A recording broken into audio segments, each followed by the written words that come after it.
સુરતના વરાછામાં દબાણ હટાવ કામગીરી સમયે દબાણ ખાતાના અધિકારી દ્વારા મહિલા સાથે ગેરવર્તણૂક અને અભદ્ર શબ્દો બોલવા સામે લોકોમાં નારાજગી છે અને આજે વરાછાના ફેરિયાઓએ કાર્યપાલકની રજૂઆત કરી છે। વરાછા ઝોનના દબાણ ખાતાના અધિકારી રીતેશ બ્રહ્મભટ્ટ દબાણ હટાવ કામગીરી સમયે 65 વર્ષના વૃદ્ધાને અભદ્ર શબ્દો બોલ્યા અને તેના અમાનવીય વર્તનનો વિડીયો પણ વાયરલ થયો છે। આ ઘટનાને મહાપાલિકાએ ગંભીરતાથી લઈને રીતેશ બ્રહ્મભટ્ટને નોટિસ આપી 3 દિવસમાં જવાબ માંગ્યો છે। મેયરે પણ તપાસના આદેશ આપ્યા છે।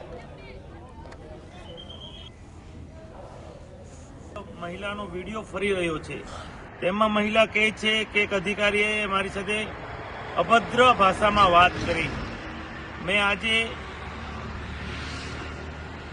તે વાત ઝોનના વડાને કરી છે અને આમાં જે કોઈ અધિકારીઓ હશે એને તાત્કાલિકના ધોરણે શિક્ષાત્મક પગલાં લેવામાં આવે।